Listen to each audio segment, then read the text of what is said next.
Baik, sekarang kita masuk ke tutorial yang kedua, yakni gyroscope sensor ya. Di tutorial yang kedua ini kita akan menggunakan sensor gyroscopes yang mendeteksi kecepatan rotasi ya dari device. Nah, sama seperti accelerometer ya, koordinat dari gyroscope kecepatan rotasinya itu X, Y, dan Z ya. Artinya device memiliki koordinatnya sendiri, punya device orientation sendiri. Sedangkan kita sendiri juga punya koordinat dunia gitu ya, world orientations. Jadi teman-teman ada dua koordinat, device koordinat sistem, sistem koordinat HP, serta real world koordinat system atau sistem koordinat di dunia nyata. Nah, kalian membutuhkan rotation matrix ya untuk mentranslate dari real world coordinate system ke device coordinate system dan juga sebaliknya. Nah, sensor manager punya property yang bisa menghasilkan matrix tersebut ya. Jadi kita bisa gunakan sensor manager get rotation matrix.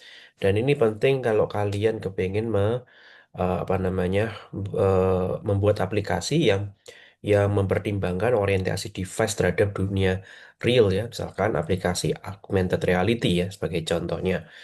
Nah, device orientation adalah seperti ketampak di gambar ini ya. Jadi satuannya adalah menggunakan radians dan ada sumbu X, Y, dan Z masih sama ya sumbunya dengan akselerometer. Hanya saja gyroscope menghasilkan kecepatan putar dari device tersebut. Dan ada tiga penamaan ya untuk bagaimana device atau smartphone ini berputar menurut sumbunya. Jadi jika berputarnya berdasarkan sumbu Y, kita sebut sebagai roll ya, rolling. Kalau berputarnya se di, di sumbu X, kita sebut sebagai pitch ya, pitching ya. Kalau sumbu Z, kita biasa sebut sebagai azimuth. Nah, seperti itu. Jadi ini adalah device orientation berdasarkan sumbu-sumbunya.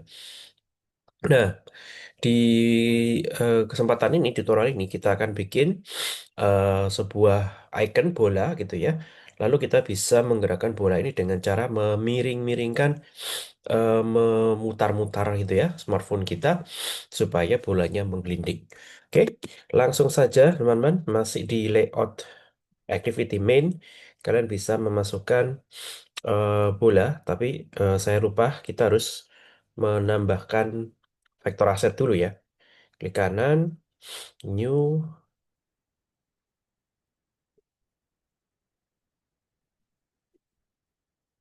ball yang bebas ya, ball sports baseball mungkin. Saya pencet OK. Nah, seperti ini, pencet next, pencet finish. Nah, ya, kemudian kita akan masukkan bola ini dalam bentuk image view.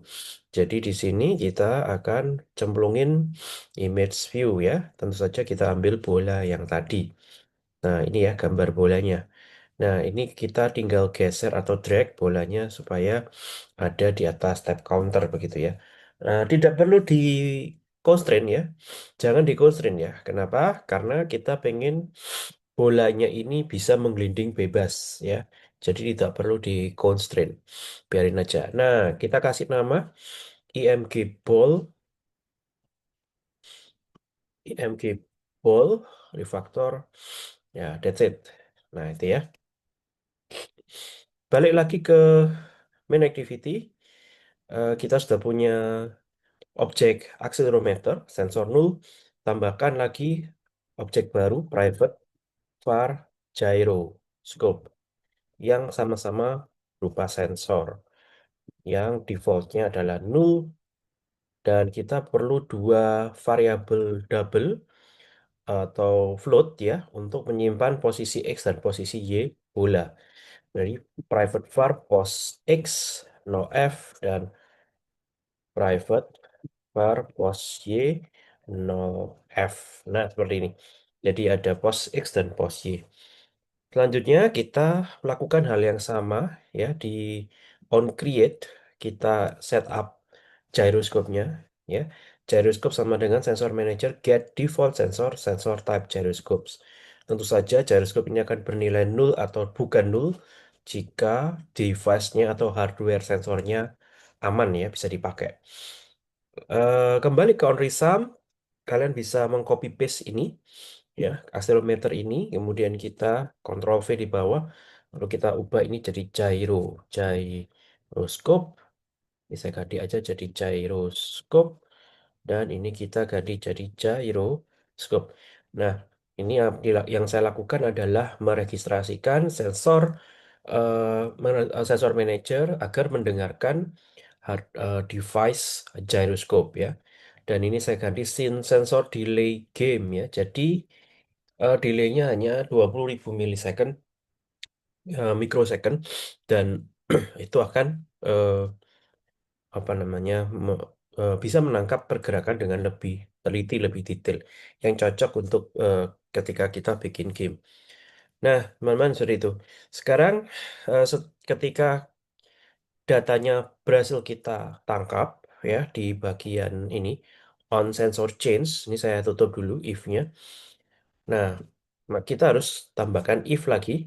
If sensor type equals sensor type gyroscopes, nah maka eh, kita masuk ke sini ya, kita masuk ke sini.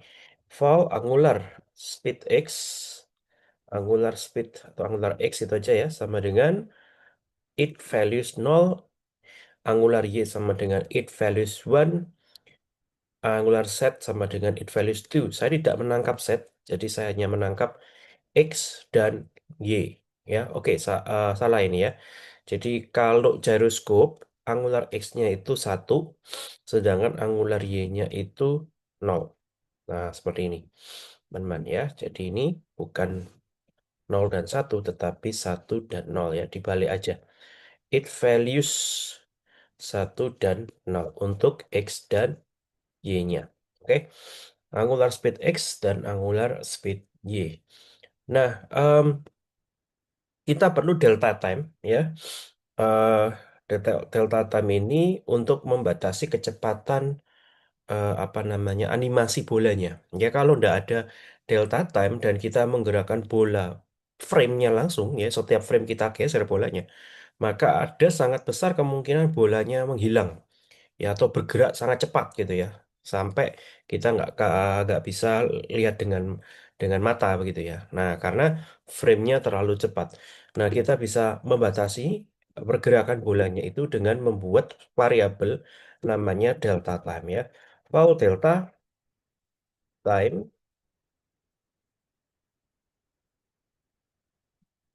Nah, ini sama dengan 0,02 F. Nah, sekali lagi ini eh, coba-coba saja 0,02 F ya. The time interval between the current sensor event and the previous one. It is typically measured in seconds ya. 0,2 F seconds, 0,02 seconds. Ya, untuk membatasi delay antar eh, apa namanya frame 1 dan frame 2 ya, kita batasi demikian. Nah, kemudian setelah kita memperoleh informasi kecepatan rotasi di sumbu X dan sumbu Y, maka kita akan menggerakkan bolanya ya. Contohnya mungkin seperti ini, pos X plus sama dengan angular X dikali delta time ya. Kemudian kita bisa kalikan dengan suatu angka. Nah, angka ini adalah kecepatan laju bolanya. Kita lakukan hal yang sama untuk pos Y. Jadi, pos X plus sama dengan angular X kali delta time kali 500. Nanti kalau misalkan perlu dirubah, silakan nanti dirubah angka ini. Dan pos Y-nya juga dilakukan hal yang sama. Dan itu ya, jadi ketika kita gerakan nanti device-nya, kita akan mengupdate posisi bolanya berdasarkan pos X dan pos Y. Problemnya adalah bola tersebut bisa keluar layar. Oleh karena itu kita hanya batasi pos X dan pos Y tidak lebih besar dari besaran layar smartphone masing-masing pengguna. Itulah mengapa kita perlu mendapatkan screen width ya, screen width dari HP eh, pengguna masing-masing, yang tentu saja setiap device berbeda-beda. Screen width sama dengan resource display metric with pixel. Ini kita akan dapetin pixel lebarnya, screen height dapetin tinggi pixels layar smartphone-nya. Nah, ini adalah codingan untuk membatasi boundary, memberikan boundary bahwa posisi bolanya hanya bisa eh, berada di dalam screen tersebut, ya, boundary screen tersebut. Dan Anda bisa pakai if else biasa, atau kalau di PPT caranya pakai min max seperti ini. Oke, oke, saya akan coba tunjukkan ya. Jadi, misalkan untuk pos X, ya, pertama kita akan set min, ya, min. Nah, apa yang dimaksud dengan min? Min ini akan berisi dua variabel, dua parameter, parameter satu dan parameter dua. Nah, nanti min ini akan mereturnkan, mengembalikan nilai yang paling kecil antara dua parameter ini. Jadi, let's say ini saya kasih koma, min min koma begitu ya. Lalu kita akan parameter pertamanya kita akan pakai max, max seperti ini. Max antara apa dengan apa? Antara pos X dengan 0F. Oke, sebentar ini sepertinya harus diimport dulu ya. Import, ini juga saya import. Nah, seperti ini. Jadi max ini apa? Jadi kita mengcompare max pos X sama 0F itu besaran mana? Gitu ya. Jadi ini buat apa? Buat kalau pos X-nya kurang dari nol alias negatif minus 100 pixel begitu ya. Maka kalau dimasukkan dalam function max dibandingkan dengan nol ya tentu saja besaran 0F. Maka yang diambil adalah 0F in case kalau pos X-nya negatif. Tapi kalau pos X-nya positif, let's say 20 pixel, maka max 20,0F akan menghasilkan 20 pixel tersebut. Ya itu ya. Jadi bagian yang pertama adalah max ini. Nah, sekarang bagian yang kedua, parameter berikutnya adalah lebar bola, lebar layar maksudnya. Screen width, oke. Screen width dikurangi dengan binding dot img ball dot width dot to float. Ya, seperti ini. Nah, teman-teman, mari kita lihat ya. Screen width dikurangi binding image ball width to float. Binding image ball width to float ini akan menghasilkan lebar bolanya dalam satuan pixel. Screen width dikurangi binding image width eh, apa namanya eh, pixels itu ibaratnya kayak let's say saya punya lebar layar seperti ini. Oke. Nah, binding image ball width itu adalah lebar dari bolanya dan screen width adalah lebar layarnya. Let's say lebar layarnya 100, lebar bolanya 20, ya kan? Berarti angka ini akan berisi 100 dikurangi 20 alias 80, teman-teman. Ya, ini contoh saja. Nah, kenapa kita pakai screen width dikurangi banding image ball width? With load, kalau Anda langsung pakai screen width ya, langsung pakai screen width tanpa dikurangi lebar bola, maka bisa jadi nanti bolanya akan di luar layar seperti ini. Oke, di luar layar. Oke, jadi kita memastikan bahwa badan bolanya masih ada di dalam layar, sehingga lebar layarnya harus kita kurangi dengan lebar dari bolanya.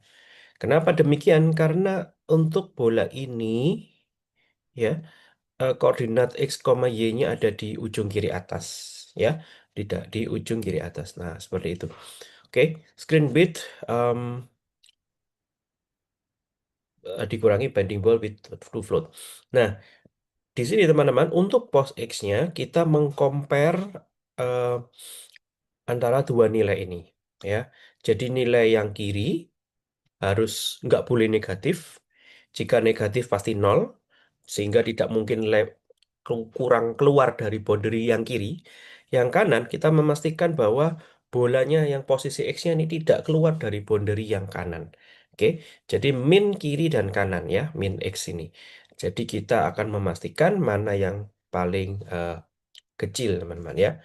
Nah, kemudian untuk Y-nya sekarang. Y-nya sama, perbedaannya adalah diganti pos Y dan kita ganti dengan height ya. Jadi kalian tinggal menggunakan pos Y 0F Nah, ini kita ganti screen height dan ini kita ganti weight.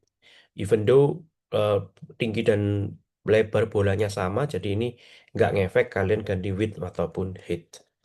Oke, sehingga kita sekarang memiliki pos X dan pos Y yang aman, yang berada di boundary layar HP kita. Sehingga langkah terakhir adalah kita mengupdate image ball translation X dan image ball translation Y sama dengan pos X dan pos Y seperti yang Anda lihat di sini.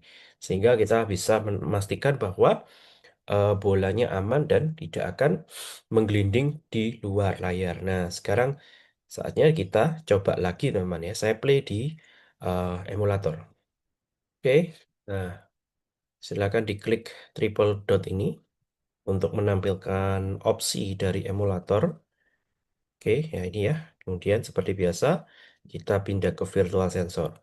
Device push ya, device push. Nah, perhatikan ini adalah ciri-ciri eh, jika suatu objek tidak kita constraint di constraint layout ya, dia akan di render di kiri atas. Nah, sekarang kita akan lakukan rotate X ya. Nah, seperti ini. Anda bisa lihat bolanya menggelinding. Ya, even though tidak sempurna ya. Harusnya ada kalau mau fisiknya benar, ketika kita rotate begini harusnya dia punya apa kecepatan movement speed yang ditambah terus begitu ya, ditambah terus tidak stop ya. Ini codingan kita movement speednya itu hanya ditambah pada saat terjadi pergerakan. Kenyataannya harusnya ada semacam movement speed yang ke-trigger ketika kita putar ya. Jadi bolanya itu akan dinding ke bawah terus sampai kita menstabilkan HP kita di posisi yang datar. Nah, ini yang tadi ya, yang mungkin perlu dibetulin gitu ya. Mungkin perlu dibetulin supaya lebih akurat lagi. Nah, by the way, teman-teman, eh, selain menggerakkan lewat ini, kalian juga bisa menggerakkan lewat sini, lewat device-nya. Jadi Anda bisa menggerakkan lewat device-nya ini. Nah, seperti itu ya. Oke.